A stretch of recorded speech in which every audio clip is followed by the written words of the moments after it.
Coming up, the first U.S. moon landing in more than 50 years with an Eastern Kentucky connection. Dedicated to Eastern and Southern Kentucky, this is WYMT Mountain News at 11. Good evening, I'm Steve Hensley. An American spacecraft has landed on the moon for the first time in more than half a century. Transmissions from the moon lander Odysseus indicate it touched down on the lunar surface at 6:23 Eastern Time this evening. It marks the first time a U.S. spacecraft has landed on the moon since Apollo 17 52 years ago. And it's the first time ever that a lander built by a private company has successfully made the trip. The six-legged, 14-foot-tall lander was built by Texas-based Intuitive Machines. What a triumph! Odysseus has taken the moon. This feat is a giant leap forward for all of humanity. Stay tuned. Odysseus blasted off from Florida last Thursday. It will remain on the moon conducting experiments for a week. Now, Odysseus's journey and subsequent ones like it serve as precursors to NASA's Artemis mission to put humans back on the moon by 2026 or 2027. And this journey also had a connection to Eastern Kentucky. Alexa Minton explains from Morehead. Intuitive Machines has made space history as it's landed a lunar lander on the southern pole of the moon. And Morehead State, right here in Kentucky, played a huge role in making this possible. NASA jet propulsion engineer Mark Sanchez-Net was at Morehead State to assist with the landing, which he categorized as the start of a new age in space exploration. So it's really a stepping stone towards that vision of having sustained presence on the moon. Morehead State used their satellite on campus as part of the mission's lunar data network, assisting in receiving and transmitting data during the journey. It really is an extraordinary thing for a small university that's a little bit off the beaten path to be so prominent in NASA's return to the moon. Hundreds of folks showed up to watch at Morehead State Planetarium as the ship was set to land. But just as it was approaching the moon's surface, Mission Control lost communication for 6 excruciating minutes. And after 11 minutes of silence after the projected land time, what we can confirm, without a doubt, is our equipment is on the surface of the moon, and we are transmitting. The lunar lander Odie landed. And in a message transmitted to folks across the world, NASA Administrator Bill Nelson shared how revolutionary this feat truly was. A new adventure in science, innovation, and American leadership in space. Well, all of that aced the landing of a lifetime.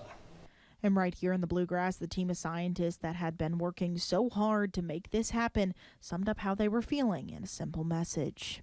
Welcome to history and welcome to the moon. Back on the moon, Alexa Minton, WKYT. Now, their work is not done quite yet. The team at Morehead State will assist in continuing to monitor the lander as it sends back images of the moon and its surface.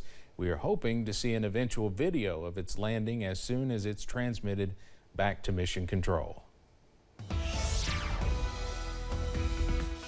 We are tracking some good sleeping weather across the region as we close out your Thursday. As rain continues, let's take a live look at first alert pinpoint Doppler and more widespread showers on the way as we go into this evening. Zooming into the Cumberland Valley, some light to moderate showers pushing into Knox County, also into Clay, Laurel, and Whitley counties as well. And some more light to moderate showers for Perry County, pushing into Knott, Floyd, also Pike counties at this hour. And same story for those far southern Kentucky, also northern Tennessee counties from Middlesboro down into Campbell and Claiborne County at this hour as well. No severe weather, but we could see some heavier pockets of rain as we go into this evening. Those current temperatures still mild. Most of us right now in the 50s, up to 51 for Jackson, 54 in Somerset, 53 for Irvin, also in London at this hour. And lows are not as cold as you wake up on Friday. Most of us wake up in the middle to upper 40s and possibly a few lower 50s as well as you walk out the door on your Friday. But we are trending much cooler to kick off this weekend. Those details coming up in just a few minutes. Steve? Cameron, thank you. A Southern Kentucky man is accused of killing his wife. Deputies say the couple's daughter-in-law found Doris and James Brock unresponsive in their home. Deputies say 67-year-old Doris died from a gunshot wound. 78-year-old James Brock was found breathing and was taken to the hospital for an apparent drug overdose. Deputies say he shot and killed Doris during an argument. Brock is charged with murder. 2 former Pikeville medical professionals are sentenced in federal court on drug charges. Crystal Compton and Kayla Lambert were convicted in September. Compton practiced in several clinics where Lambert was a nurse, and the duo conspired to distribute controlled substances using prescriptions that were not written for a legitimate medical purpose. Compton was sentenced to more than 8 years in prison. Lambert will spend 5 years behind bars. A fire broke out in Hazard near Roy G. Everso Elementary School this afternoon. Hazard Fire Chief Robert Keith says 4 people lived in the home. He said the bottom floor was destroyed. School officials evacuated students to the gymnasium as a precaution. No injuries were reported.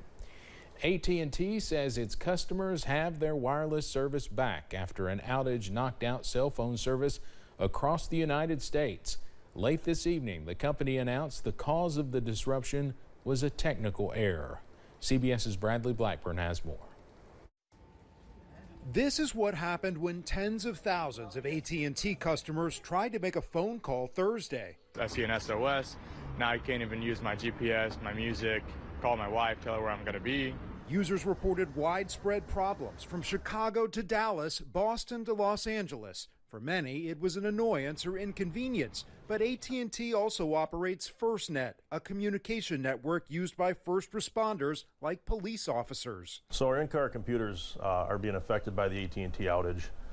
We can't transmit, we can't receive certain messages, and that is impacting our patrol operations today. Fago County 911, what's the address of your emergency? Simultaneously, emergency call centers were inundated with 911 calls from customers testing their phones. Please don't call 911 to verify if your phone works if you don't have an emergency. AT&T says service for all customers has been restored and explained late Thursday the outage stemmed from a technical error that occurred while it was expanding its network. The FCC is looking into the disruption, and the FBI says if it learns of any malicious activity, the agency will respond accordingly. Bradley Blackburn, CBS News, New York. The CDC says nearly 3/4 of adults live in households without a landline. Emergency readiness experts recommend if you lose your wireless connection, try to connect to Wi-Fi and have an emergency communications plan in place with your family and neighbors. Well, the outage impacted many here in eastern Kentucky. Without service, contacting first responders in an emergency situation can be difficult, but London Laurel County 911 Center Director Larry Walls says there are other ways people can contact them. The biggest thing that people could do if they find that they don't have any service on their phone is try to find a landline telephone. If they're traveling on the highway, they could try to pull over, find a restaurant, a gas station, somebody who has a working landline. Walls says being with others when you lose service can also be important in case of an emergency situation. Shaping Our Appalachian Region is hoping to bring broadband to the back roads. SOAR just received a USDA grant to promote the growth of high-speed internet in some of Pike County's more rural pockets. The more than $370,000 will be used to partner with existing companies and county programs to help find their ground and allow them room to apply for more funding to build the infrastructure. And it's not easy. So we want to make it as easy as possible for the people that are already here, that have already built to these homes, that have already made business cases in places that there's been very difficult to make a business case. SOAR officials say broadband is an integral piece of the blueprint for Appalachia, and it starts with projects like these. A new bill was introduced today in Frankfort that is focused on school safety. Senate Bill 2 is looking to address the school resource officer shortage. Districts are struggling to find and hire SROs, and Kentucky law requires every district to have one.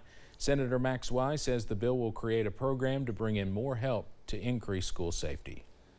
The Guardian program is not replacing the school resource officers, also known as SROs. but is an additional layered approach of school safety where a volunteer basis can be done, where honorably discharged veterans, retired Kentucky State troopers, retired federal law enforcement officers can become employees of a school district to be a guardian. Senate Bill 2 also prioritizes mental health for students and staff dealing with traumas. Senate Bill 1 advanced today. It would highlight universities working together to fund and establish research. It's sponsored by Senate President Robert Stivers. Stivers told a legislative panel that universities should work together instead of competing to achieve more. The bill passed unanimously in the Education Committee and now goes to the Senate floor. One legislator is hoping a bill he filed makes donating to domestic violence shelters more enticing. Senator David Yates introduced Senate Bill 214 to help domestic violence and rape crisis centers. The bill caps donations to $50,000 each taxable year while giving up to 70% in rebates. Yates says some shelters are struggling. I'm trying to incentivize people to do contributions to domestic violence centers. Right now, I mean, obviously, the rape crisis centers, domestic violence centers, they've really taken a hit. The volunteers have come to me, and I'm worried about providing the service and people coming to them, and they're not having rooms available. Yates says he hopes this bill will allow folks and businesses to make donations without worrying about a budget. Coming up on Mountain News at 11, a new bill aims to safeguard Kentucky's traditional gas stations as electric charging stations gain ground. Plus, we are trending cooler as we start the weekend. Your first alert forecast after this break.